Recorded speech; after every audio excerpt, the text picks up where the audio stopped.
कल सुबह 10 बजे के आसपास भारतीय जनता पार्टी और उनके जो लोग थे बौखला चुके हैं और अनर्गल आरोप लगा रहे हैं हमारे नायक राहुल गांधी जी के ऊपर, तेजस्वी जी के ऊपर, जो कि निराधार है।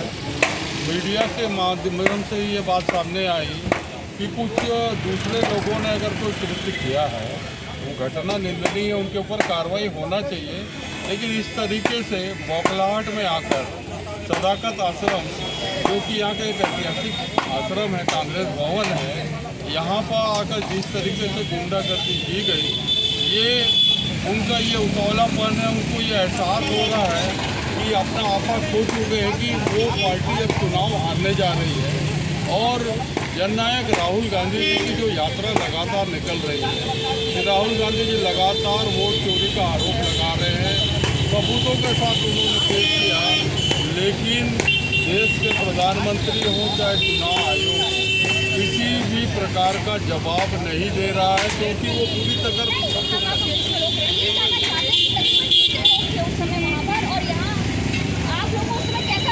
देखिए इस तरीके से अचानक से कोई हमला करता है तो उसको मैं निडर नहीं कहूँगा, कायर कहूँगा।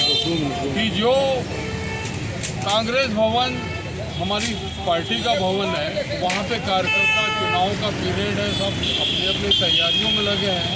इस तरीके से इनके चारों एमएलए आकर अपने लोगों को लाकर क्या दिखाना चाहते हैं दुनिया को कि अगर चुनाव लड़ना है और राहुल गांधी जी आरोप लगा रहे हैं कि आप वोट चोर हो, तो उसका आपको जवाब देना चाहिए। इस तरीके से कायराना हमला निंदनीय है, इसकी जितनी निंदा की जाए कम है। और बिहार और पटना की जनता जिस तरीके से सड़कों पर आ चुकी है अपने अधिकार और अपने हक को लेकर, क्योंकि एनडीए सरकार हो, मोदी सरकार हो, चाहे नीतीश की सरकार हो, संविधान की लगातार धज्जियाँ उड़ रही है।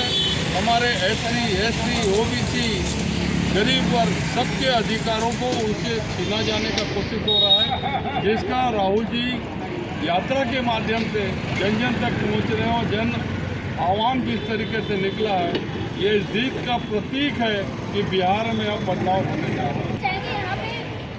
आपके कितने कार्यकर्ता यहाँ पे रहते हैं? देखिए, पटना साहिब बहुत बड़ी प्रदेश की राजधानी है और यहाँ पर मुझे जो दायित्व दिया गया है वो पटना साहिब और बांकीपुर का, ये दोनों विधानसभा में मैं लगातार घूम रहा हूँ, जनता से मिल रहा हूँ, संगठनों से मिल रहा हूँ, हमारे पदाधिकारियों की बैठक ले रहा हूँ, प्रखंड की बैठक ले रहा हूँ, जिला की बैठक ले रहा हूँ, प्रत्याशियों से समन्वय बना रहा हूँ। और एक अजीब सा उत्साह इस चुनाव को लेकर अभी जो है कि सब एक होकर, यही कोशिश है हमारी, स्थानीय व्यक्ति को टिकट मिले, अच्छे व्यक्ति को टिकट मिले जिसे जनता स्वीकार करती हो।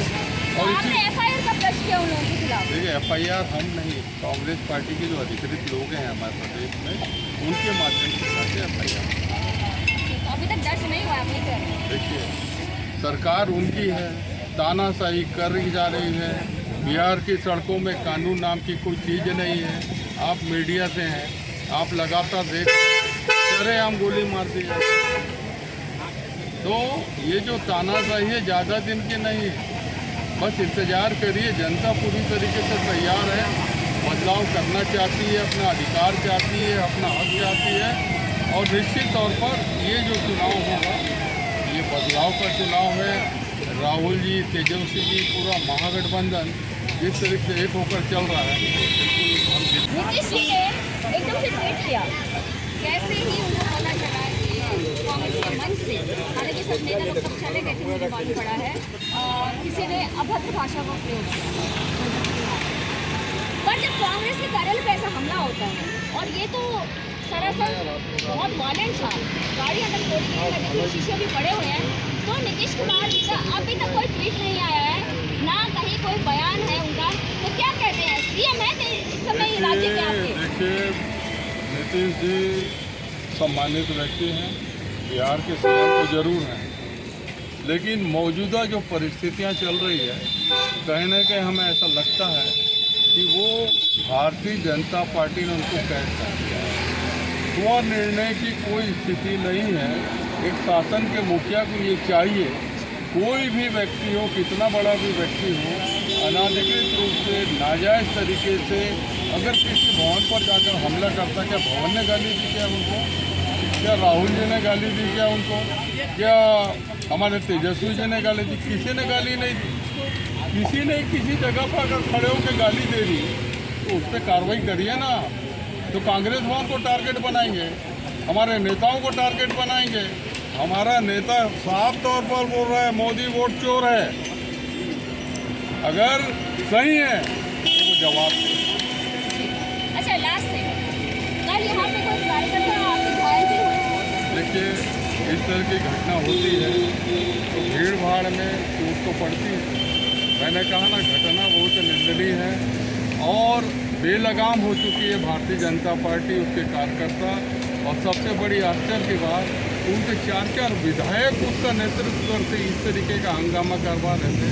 तो बिहार की जनता अच्छे से देख रही है, समय पूरा हो चुका और इनको माकूल जवाब मिलेगा। Thank you so much.